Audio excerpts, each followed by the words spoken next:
Buenos días, les damos la bienvenida en nombre del Programa Nacional para la Promoción de la Ética, Proética, en nuestra charla acostumbrada, ¿no?, del mes, que hoy cuenta con la presencia de nuestro querido amigo Raimundo Manuel González de Peña, quien, bueno, es un conocido historiador dominicano, ¿no? Tiene un doctorado en Historia y Estudios Contemporáneos por la Universidad Jaume I, con su diploma de Estudios Avanzados en Humanidades por el Departamento de Historia de América de la Universidad de Sevilla, profesor de Historia del Instituto Superior de Formación Docente Salomé Ureña, en el recinto Félix Evaristo Mejía, del Instituto Superior Pedro Francisco Bono y del Centro de Estudios Institucionales de Teología, ¿no? Es asesor histórico del Archivo General de la Nación, miembro de número de la Academia Dominicana de la Historia y miembro de la Comisión Nacional Dominicana del Instituto Panamericano de Geografía e Historia, con numerosas publicaciones, entre las que destaca Bono, un intelectual de los pobres, que es un clásico, ¿no?, sobre el pensamiento de Pedro Francisco Bono, Documentos para la Historia de la Educación Moderna en la República Dominicana, de 1879 a 1894, 2 volúmenes, entre otros textos.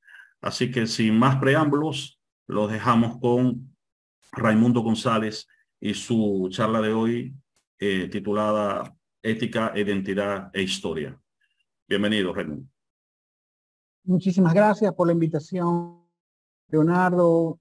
También quería darte las gracias, bueno, por la presentación. Ya hay muchos que han trabajado estos temas. Recientemente el Bono ha publicado sobre la educación un excelente libro de Juan Alfonseca, un mexicano dominicano, pero estudioso de la educación dominicana. Y bueno, están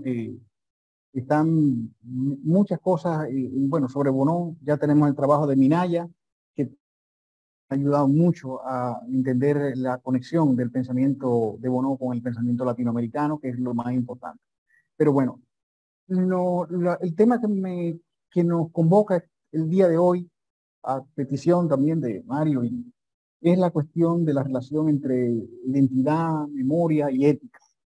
Memoria que también implica memoria histórica, pero quizá más allá también la memoria nuestra como personal, social, que es la que nos interesa cuando hablamos también de identidades. Entonces, pero antes yo creo que habría que decir que en principio identidad, memoria, se plantean siempre como cuestiones, plantean siempre cuestiones éticas, porque en nuestra vida y de cada uno en particular, también como sociedad, como identidad colectiva. Y digo eso de que plantean porque, para no decir que están insertas de suyo en una trama ética. Pero antes quizá sea conveniente como acercarnos brevemente a cada una por separado para verlos, estos términos, estos problemas que están inscritos en esta, quizá conceptos, palabras, categorías, como querramos verlo desde ahora, eh, eh, para ver luego su interconexión y operación junto con la... Entonces, hablar de identidad es siempre un problema. Yo quisiera tomar, he querido, para ilustrar lo que puede ser este problema, he querido tomar del libro de Manuel Rueda, que se llama Imágenes del Dominicano, un par de párrafos que les voy a leer rapidito. Y dice así Manuel Rueda, nuestro gran poeta, ya fallecido. Los pueblos del Caribe han sido mal estudiados y peor comprendidos a causa de su atractivo. Y la paradoja es válida, ya que el sensualismo y la brillantez a los que siempre se unen nuestras tierras impiden un acercamiento en profundidad capaz de iluminar no tanto el cuerpo nativo que se tumba de cara al sol en nuestras playas, sino su alma contradictoria y atormentada. Sigue diciendo, los turistas que nos visitan tienen, en su mayoría, una visión prefabricada y podemos decir que contrahecha de nuestro pueblo. Disculpe. Les decía que para plantear este problema, me gustaba siempre esta imagen que nos propone Manuel Rueda en su libro, que es, ahora puedo mostrarlo, que es Imágenes del Dominicano. Entonces, Él dice aquí que los pueblos del Caribe hemos sido mal estudiados y peor comprendidos a causa de su atractivo. Y la paradoja es válida, ya que el sensualismo y la brillantez a los que siempre se unen nuestras tierras impiden un acercamiento en profundidad capaz de iluminar no tanto el cuerpo nativo que se tumba de cara al sol en nuestras playas y puede ser visto, por tanto, de manera fácil, sino su alma contradictoria y atormentada. Él dice, los turistas que nos visitan tienen en su mayoría una visión prefabricada y podemos decir que contrahecha de nuestro pueblo. Ya lo sabemos porque eso viene en folletos. Pero y añade, claro que ellos, los turistas, reciben en la misma proporción de lo que piden. Los que tratan de aturdirse con música estruendosa y piña colada llegan a un paraíso que se corresponde a sus deseos. Pero hay quienes buscan otras cosas. Para eso existen caminos más callados, imágenes recatadas que les abren la puerta de una realidad que por serlo ofrece mayores recompensas. En cuanto nuestros valores se ponen de manifiesto, es en ese momento. La cultura de un pueblo solo se muestra a quienes la buscan. Este es el punto de partida de esta imagen de Manuel Rueda. Entonces, hay que plantearse también la cuestión de los enfoques. Aquí voy a apelar a Josefina Saiter y a otros autores que nos han hecho reflexionar desde la psicología social sobre la identidad nacional, desde la investigación del prejuicio y también como perspectiva irracional, que sería dada por el prejuicio, y las actitudes como perspectiva racional. En ambos enfoques, la identidad es analizada como identidad social, claro, identidad nacional. A este propósito, Sagrario Díaz y José Luis Álvaro nos han señalado algunas cosas que voy a leerle también aquí. Sagrario y José Luis Álvarez colaboraron estuvieron en el país dando algunos cursos, traídos también por Josefina Saiter, que trabajó con ellos en la Complutense de Madrid. Él dice, por ejemplo, la identidad nacional se ha convertido no solo en una cuestión clave para explicar el fenómeno nacionalista, sino también en una forma privilegiada de identidad social. O sea, la identidad nacional es hoy día una forma privilegiada de esta identidad social. Dice él, dicen ellos, mejor dicho, porque son dos. La nación ha sido considerada, en primer lugar, como el definidor más importante de la identidad del hombre. Otros autores plantean que es el grupo más duradero, comparándose incluso con la estabilidad del grupo familiar, lo más antiguo que tenemos en la historia humana. El Estado-nación, para otros, en nuestras sociedades, es el proveedor primario de la dignidad humana. Todo esto que tiene que ver con los derechos humanos, todas esas cuestiones están relacionadas con el Estado-nación. Y otros autores también hablan de nuestros autoconceptos como referidos y condicionados por nuestra concepción de la naturaleza de nuestra nación, y también otros han destacado la estrecha asociación entre los conceptos de nación y sociedad al hablar como identidad. O sea que la identidad nacional tiene esa particularidad de haber sido reconocida como una de las formas de cohesión de nuestras miradas, de convergencia, de múltiples miradas que incluyen lo social, pero también lo estatal, o también la identidad familiar, desde lo más primario hasta lo más amplio que hemos construido, que sería como serían los derechos humanos. O sea que entonces se distinguen también diferentes niveles, y estos niveles son, algunos lo proponen aquí, desde la psicología social, también habla Josefina, volviendo a Josefina Saiter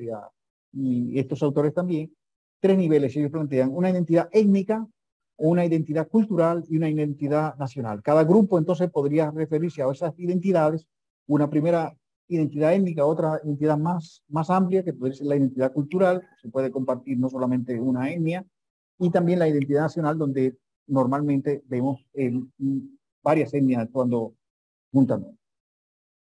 Así, rápido, tenemos un primer concepto de lo que puede ser la identidad nacional, aunque habrá que referirse también a la identidad personal, aunque en este enfoque psicosocial que hemos referido, esta se formaría, la identidad personal estaría formándose en interacción permanente con las anteriores, o sea, con la identidad étnica, cultural y nacional, que son la de grupo, y hasta llegar a al nivel o a la escala de la nación.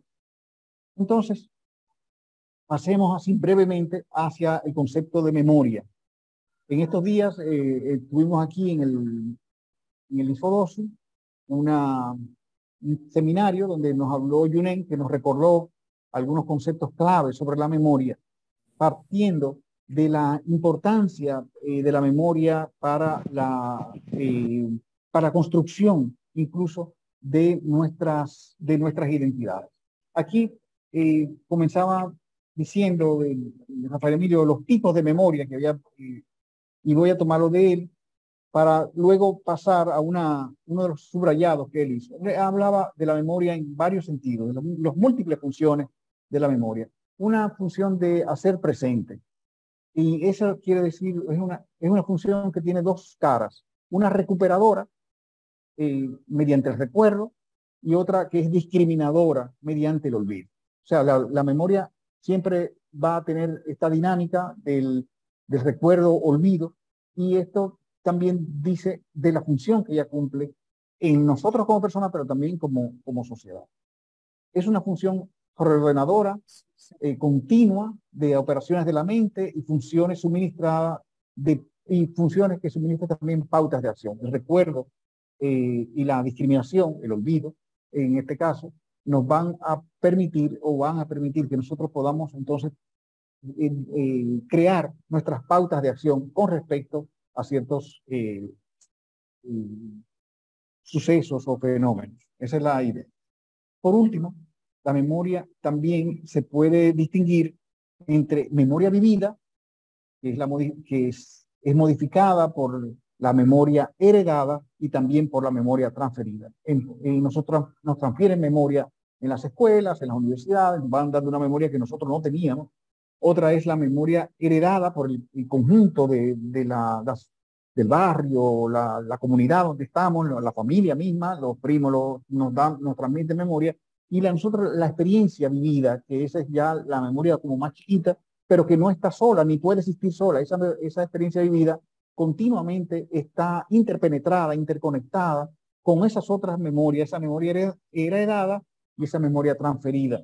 Por tanto, la memoria es más bien tiene múltiples caras. No se puede tener una memoria fija. Eso no es el estilo de una computadora que tú puedes encontrar todo y no se borra, a menos que tú lo borres a propósito. En este caso, nuestra memoria está continuamente seleccionando y operando. Entonces, hay una relación aquí entre memoria e historia, en el sentido de cómo recuperamos ese pasado, cómo recibimos eso heredado, que puede ser la historia familiar, la historia de nuestras migraciones. Vivíamos en Santiago, después nos mudamos a otro sitio por una crisis o por un suceso atmosférico, un ciclón llevó a que se dañara algo. Siempre tenemos una experiencia que nos hacen cambiar, y eso lo va transformando. La memoria entonces siempre puede recordar, y podemos haciendo historia, o sea, de nosotros mismos, pero también podemos conocer la historia de otros, o sea, de otros distintos de nosotros. El olvido, entonces, también surge cuando se quiere transmitir una cierta visión del pasado. O sea que y aquí estamos ya haciendo un uso de la memoria nuevo. No es un uso normal, porque bueno, el selectivo, la memoria es selectiva de por sí, pero cuando ya tenemos algo decidido, lo aplicamos nosotros mismos a olvidar ciertos hechos, entonces ahí estamos haciendo lo que se llama un abuso de la memoria. Esto estaba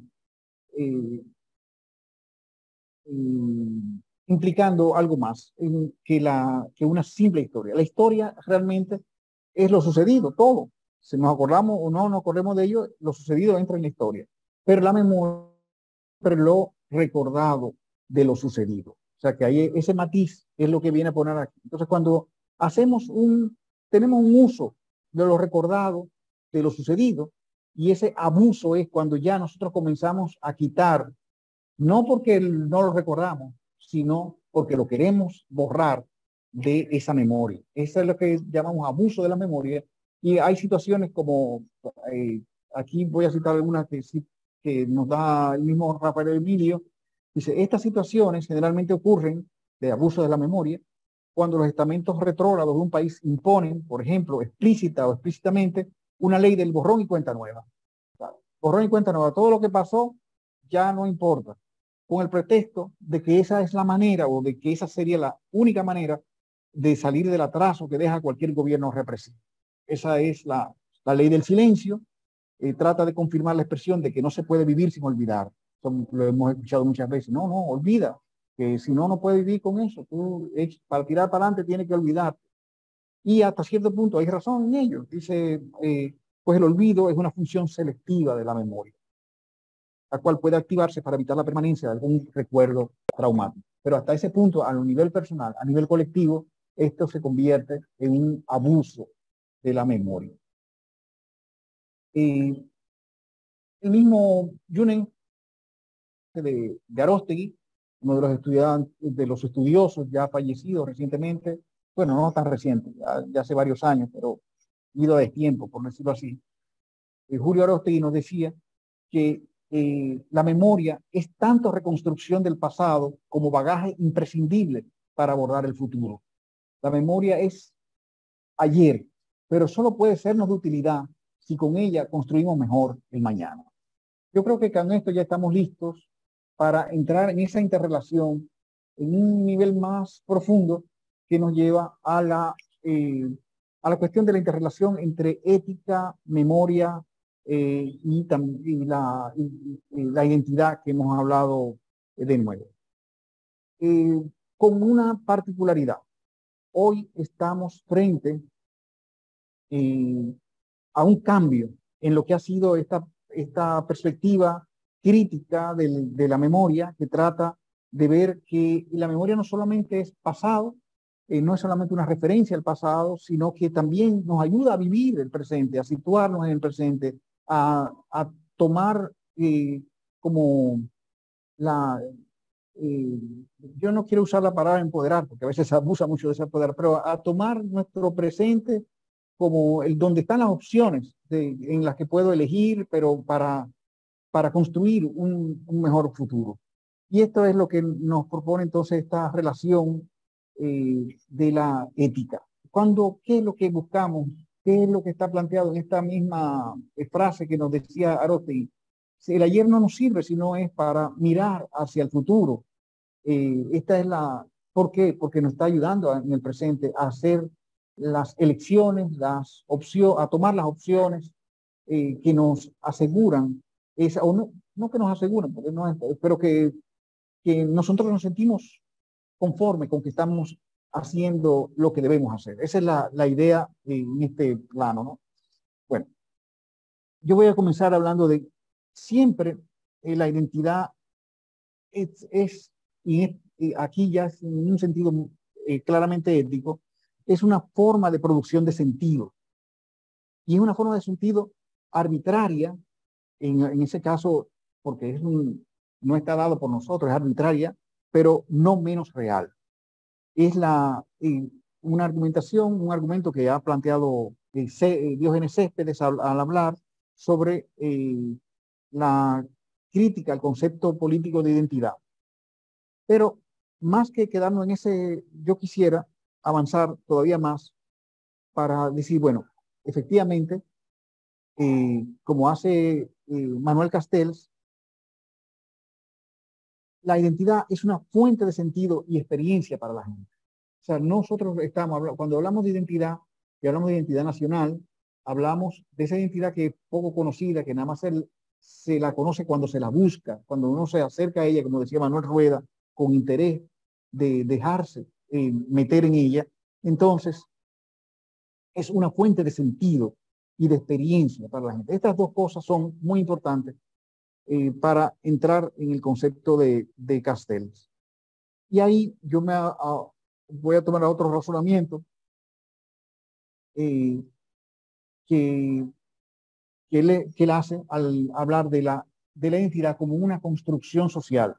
Y él dice que la construcción social de identidad tiene siempre lugar en un contexto marcado por relaciones de poder. Aquí está, lo que él introduce aquí son las relaciones de poder, y ahí estamos ya en el curso precisamente que hoy cuestiona esta visión pero bueno, no llegamos ahí hasta un momentico más adelante. Él dice, Castells, propongo una distinción de tres formas y orígenes de la construcción de identidad. Él habla de primero, de tres formas. Una, identidad legitimadora, aquella que busca desde las instituciones dominantes en la sociedad legitimarse, racionalizar la dominación social. Y frente a otros actores, por supuesto. La segunda propuesta que hace Castell es la de la identidad resistencia. Y aquí está generada por los actores que están subordinados en condiciones devaluadas en esa misma sociedad por aquellas instituciones que antes veíamos que querían imponer una identidad legitimadora. Y por tanto, representan la otra cara de la lógica de la dominación.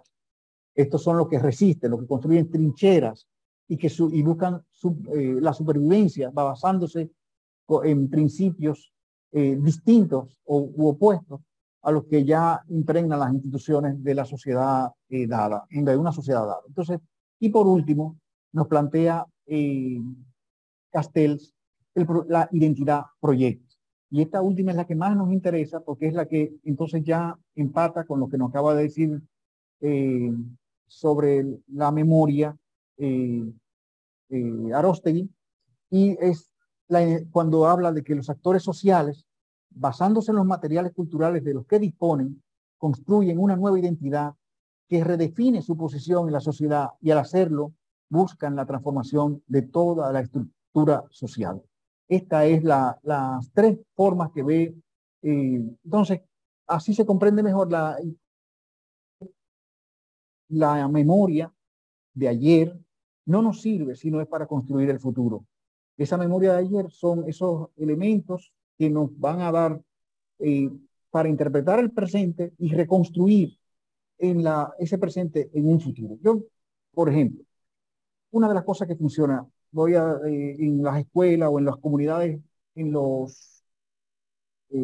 las organizaciones populares, la gente es difícil reconocerse cuando hacemos un análisis de realidad. Bueno, ¿cómo es tu realidad? Vamos a ver la realidad en el método de ver, juzgar, actuar. En esos tres pasos, la realidad siempre es diferente. Pero si tú le dices que pinte su barrio, cómo quiere ver su barrio, cómo lo imagina, cómo lo desea, cómo lo ve, entonces al futuro, ¿cómo tú verías tu barrio? ¿Cómo sería el barrio que tú quieres tener? Y ahí entonces ya dibujan, pintan un parque donde no hay parque en el barrio, pero ellos lo pintan, ponen árboles, ponen calles limpias, ponen basura recogida, ponen gente alegre, jugando con pelotas, las cosas. Esa idea es siempre mucho más real para ellos o sea, no es que tienen una visión dañada de su realidad, sino que la realidad no es lo que ellos quieren recordar, no es lo que quieren tener, lo que tienen, sino la tienen como proyecto, es una identidad, ellos se identifican con lo que quieren ser, con lo que desean ser. Esto sucede también con los niños. Podemos decir, ¿cuál es la escuela que tú deseas? Y pintan la escuela, y más rápido que si tú le dices, ¿cuál es la realidad de tu escuela? Desde ahí ellos pueden ver la realidad, pero comparándola, entonces, bueno, ¿y qué tiene este dibujo que no tiene lo que tenemos ahora mismo? Y eso nos lleva entonces a esa identidad. Y vemos que la identidad proyecto no es algo solamente teórico, sino algo real, que funciona, que está presente en el día a día y que podemos trabajar con ella también desde la memoria, porque es su propia memoria la que ellos están proyectando, que sea en un dibujo o en una obra, un sociodrama o en alguna otra forma, un mural, lo que sea. Esta cuestión de la memoria y de la identidad como proyecto, entonces nos habla, parece que llegó la luz, ahora hay menos ruido. Nos habla Aprovecha, de... Raimundo, un poco te estás cubriendo una parte del rostro. Perdón, sí, perdón. Ahí está Ahí está mejor. mejor. Sí. Sí. Bueno, entonces, bueno, lo que quería decir con esto para ya eh, esta memoria del proyecto, que es de memoria de identidad proyecto, que es lo que estamos, y la identidad como proyecto, es lo que nos sitúa ya en un plano mucho más, en un plano claramente ético. Nosotros tenemos que abordar, si se quiere, la, afirmar esta identidad porque ¿qué es lo que encontramos al repasar esta? Entonces ahí, en esas visiones de cómo desearía, muchas veces se afirma una identidad que a los otros. ¿Por qué? Porque nos vemos en interacción con los demás y nos vemos en interacción armónica con los demás. Lo que es posible entonces desde ahí decir, bueno, pero ahí estamos jugando, juegan todos los vecinos, todo el mundo. Entonces, ese es el deseo, no solamente tuyo, sino de tu vecino, del de al lado. Nosotros, generalmente uno hace esos ejercicios poniendo a varios niños a trabajar juntos o a varios adultos. Un grupo de adultos va y hace su propuesta y eso te da la posibilidad de ver una identidad que no excluye, que está más bien, que busca eh, afirmarse, pero de una manera distinta a la que es la afirmación del poder, etcétera. Sin embargo, en la visión, aunque es una visión crítica también, en la visión, por ejemplo, ya que se plantea hoy día, y yo quiero terminar con eso, es otra forma de identidad lo que se busca. La identidad ya y de memoria. Si busca imponer una memoria selectiva, abusando de la memoria, en que la verdad depende de cada quien. En ese sentido se basa en los desarrollos de Foucault, en las tecnologías del yo. El yo se expresa y es para Foucault la verdad, el yo o el sujeto es un efecto del poder. Y entonces, claro, si es un efecto del poder, quien maneja las fuentes de poder puede crear la verdad y puede crear los sujetos. En cierto modo, uno encuentra un sujeto moral detrás de cada proyecto social.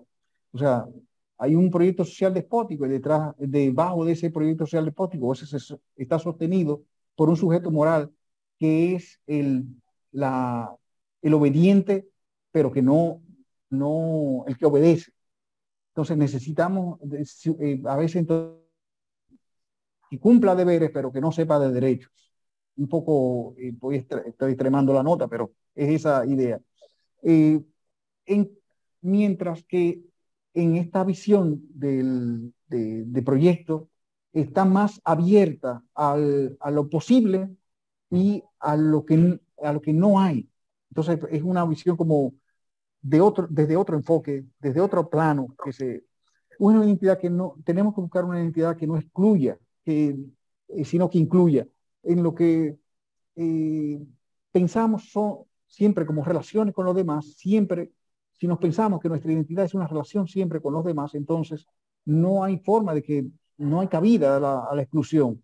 Nos relacionamos de diferente manera, pero no tenemos en ese proyecto, digamos, que se imaginan las personas, que se imaginan los grupos sociales desde las bases, pues no tenemos un proyecto excluyente. Sin embargo, cuando tú piensas que el proyecto que la verdad del proyecto está dada por el poder, entonces puedes estás abusando de la memoria, o sea, una aplicación directa de las técnicas del yo, como le dice Foucault, conduciría a un abuso de la memoria como lo que estamos viendo ahora.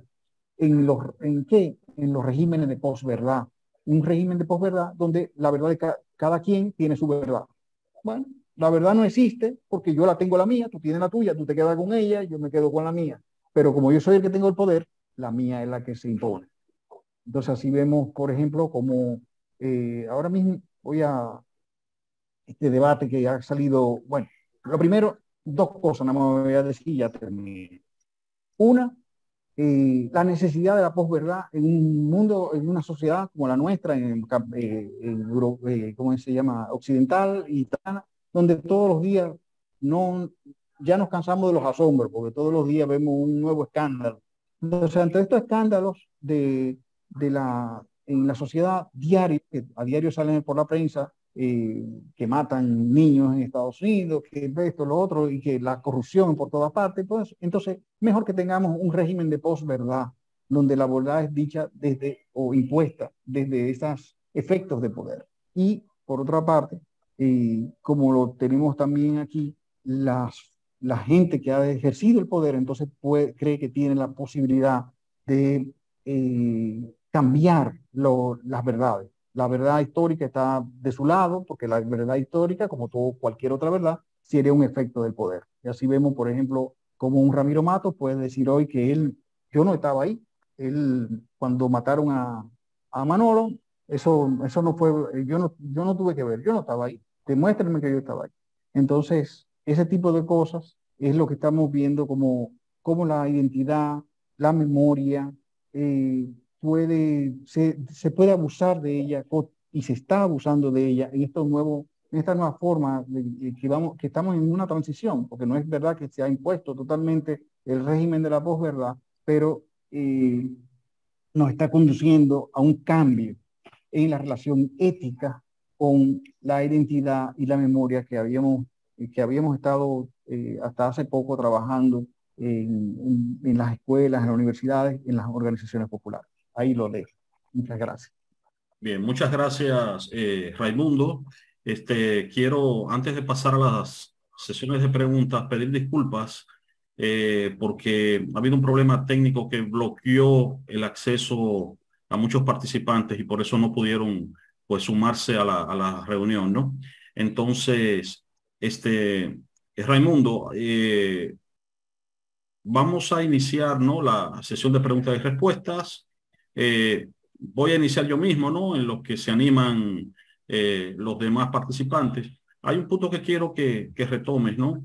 Y es la cuestión del problema de la identidad, de la perspectiva de Castells, ¿no? Esas distintas, digamos, propuestas de identidad, ¿no? Una que podremos llamar que es una propuesta institucional, otra que es esa propuesta de la resistencia, y que es una manera, digamos, diferente de ver el problema de la identidad en nuestro país, porque nosotros usualmente, con mucha frecuencia, tendemos a ver el problema de la identidad de una manera muy homogénea, ¿no? Decía que, no sé, hasta, digamos que tal vez sería más justo que en vez de hablar de la identidad con mayúscula, ¿no?, o letras de molde, habláramos de identidades, ¿no? Y que en el fondo, en toda sociedad hay, si se quiere, un conflicto de identidades, porque hay un conflicto entre narrativas sobre lo que somos, ¿no? Y cómo vamos construyendo, digamos, nuestros procesos sociales e históricos.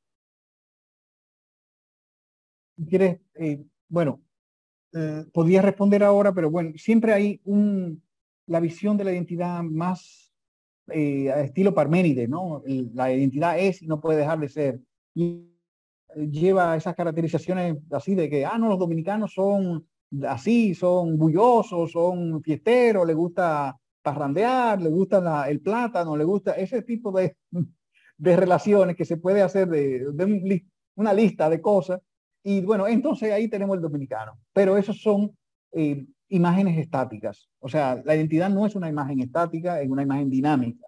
Y esta dinámica es lo que te puede dar la imagen legitimadora, la imagen legitimadora, que es la del poder, la imagen de resistencia, que es la de los que están subordinados, y la imagen proyecto, que también la imagen legitimadora tiene, o esa identidad legitimadora, tiene también una visión un proyecto, pero es un proyecto de perpetuación del poder, de más de lo mismo.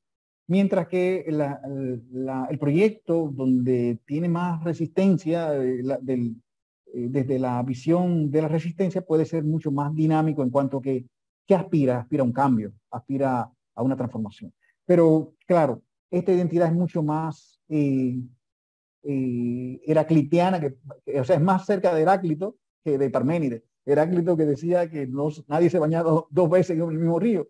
Entonces, lo que podemos decir aquí es que el proyecto es un proyecto abierto, en construcción, cambiante, pero en la medida en que es dinámico, en la medida que es incluyente, que va tomando en cuenta a los otros, las voces múltiples. Un poco por eso esta identidad proyecto, que es la que se propone, no es igual a la de la resistencia, volviendo el proyecto contrario a la legitimación, sino que es mucho más amplio, mucho más abierto, y por eso es distinta incluso de la identidad de resistencia. ¿Por qué? Porque la identidad de proyecto está cambiando, está desarrollándose, está perpetuamente modificándose en la medida en que también entran nuevos sujetos o pueden, potencialmente, pueden entrar nuevos sujetos, nuevas voces, por tanto, nuevas aspiraciones, qué sé yo, puede ser que también que la conciencia misma de ese grupo va generando aspiraciones nuevas, como por ejemplo, la de hoy tenemos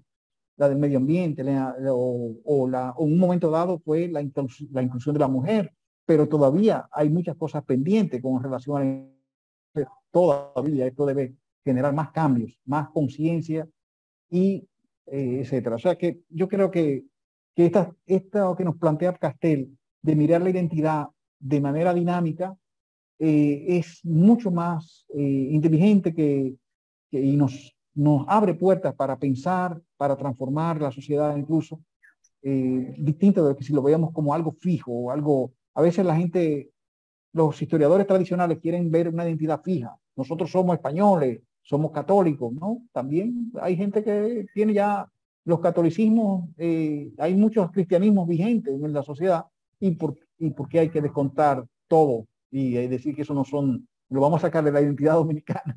Sí. Entonces, cosas así, esas exclusiones es lo que él llama, en la identidad de proyecto debe ser abierta a una comprensión, por supuesto, siempre en orden a valores, pero en orden a valores que sean compartidos, pero también humanistas, o sea, en busca de una comprensión más clara. Yo creo que en eso hemos estado avanzando, poco a poco, pero avanzando. Marlon, habías levantado la mano, Marlon Mesa. No, Leonardo, si lo hice fue sin querer ahí. Estoy escuchando aquí mientras estoy en una clase. Bien, vale.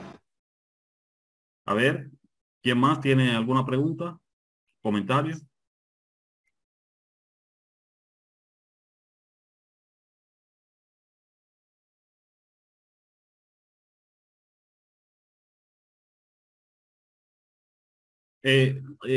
Raimundo, hay otro punto de tu intervención que tiene que ver con el rol del historiador, ¿no? Que es un aspecto, digamos, muy importante, ¿no?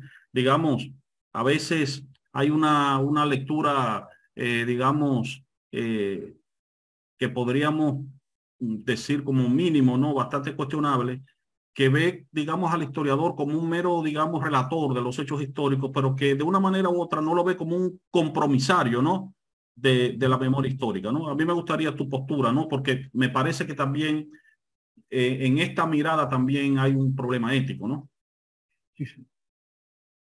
Bueno, en realidad, aunque uno vea más la crónica como algo mecánico, casi descripción, un protocolo de qué fue lo que pasó y dice a tal hora, etcétera, un cronista. Bueno, no, el cronista también opera con la memoria y esa memoria también es selectiva y algunas de esas selecciones pueden ser anulaciones, o sea, olvidos a propósito. Y entonces en ese caso está ya el cronista, está, si se quiere, abusando de la memoria, como el concepto de Junet, ¿no? Abusa de la memoria para proporcionar una imagen distorsionada del pasado. Esa imagen distorsionada entonces tiene también un propósito ulterior. Ese fin que busca ahí es lo que se ha criticado en la historia como es la mala historia, por decirlo así. Hay una historia, tú puedes ser historiador, todos somos historiadores, porque incluso comenzamos por nuestra biografía, que no es, quién sabe más de nosotros mismos que nosotros. Nosotros podemos hacer nuestra historia, nuestra propia historia, pero esa muchas veces está sesgada no somos buenos historiadores en la medida hasta que nos formamos como historiadores para respetar esos silencios, respetar la verdad y no caer en esos silencios, o sea, sacar a la luz muchos silencios de la historia. Esa historia silenciada es lo que devuelve la dignidad a la historia. Entonces, sacar la historia de esos silencios es una tarea del buen historiador. Yo creo que hemos hecho, no que sea cuando no teníamos los criterios de hoy, pues, bueno, la historia era simplemente la de los grandes batallas, grandes, pero hoy día ya esa no sería suficiente historia. No, no invalidamos, bueno, no se invalida lo que pudo hacer Tucídides en la guerra del Peloponeso, que contó la historia, pero él trataba también de comprender al enemigo, o sea, también ponía un poco, había una empatía hacia lo que era el enemigo, ¿no? El imperio persa, pero en esa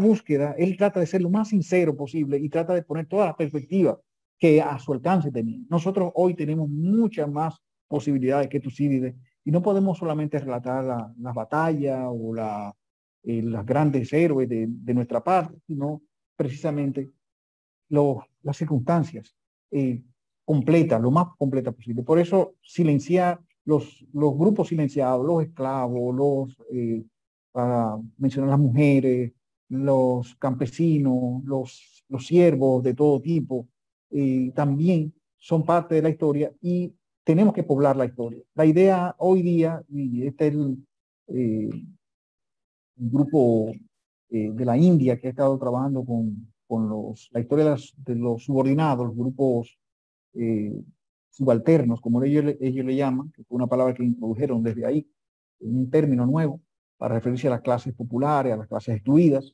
pues hacen que sea una historia mucho más real, más completa, si se quiere.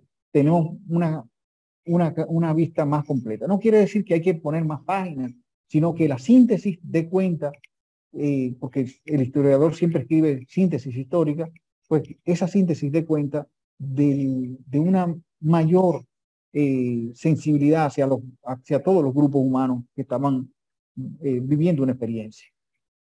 Y desde luego también el historiador tiene una opción ética. Esa opción ética está siempre gobernada por la búsqueda de la verdad. En ese sentido, la verdad histórica no es la que tú tengas, no la tiene nadie amarrada por la patica, como si fuera una gallina al lado de una silla, sino que es un resultado de una comunidad, de un trabajo conjunto en muchas partes. Por eso muchas veces para tener una imagen de un momento histórico, entonces tenemos que ver 2 o 3 buenas síntesis que convergen en ciertos puntos. Muy bien. Bueno, yo creo que es una magnífica conclusión, ¿no? de tu exposición, Raimundo, ¿no? Esa idea, bueno, estamos, digamos, en una tensión entre esa perspectiva que ve la verdad como un absoluto, ¿no? Que alguien la tiene, ¿no? Y la impone, pero está también el otro extremo, que es esa perspectiva relativista, ¿no? Que diluye realmente el problema de la verdad, ¿no? Sí. Entonces, tenemos, digamos, el compromiso de pasar a una mirada más perspectivista, ¿no? Que nos lleva a esa idea de la verdad como un ideal nunca alcanzado, pero sí siempre mejorable, ¿no? Sobre el cual nosotros vamos construyendo un diálogo racional, razonable, ¿no? Y que es lo que propicia que podamos realmente construir una sociedad democrática saludable. Entonces, bueno, pues no queda más que agradecerte, Raimundo, por tu colaboración, tu participación del día de hoy, por un poco ilustrarnos esta otra mirada de la identidad, ¿no? Y bueno, te ratificamos, ¿no? Las gracias en nombre de Proética, ¿no? Y a ustedes, quienes nos han acompañado en esta mañana, también les damos las gracias. Y desde ya les invitamos a nuestra próxima charla del mes, que será el día 26 del mes de abril, en el marco de nuestro seminario de ética ciudadana, que celebraremos con motivo del Día Nacional de la Ética Ciudadana, y en el que tendremos como invitado especial al filósofo Domingo Moratalla, ¿no? Quien va a hablarnos de los retos éticos en la era digital, ¿no? Así que hasta entonces, y también les vamos a recordar que esta ponencia, una vez que sea editada, pues será subida a nuestro canal de YouTube, así que ahí también podrán disponer de ella y compartirla y luego discutirla, ¿no? Así que en nombre del Programa Nacional de la Ética Ciudadana, les damos las gracias y que pasen un feliz resto del día.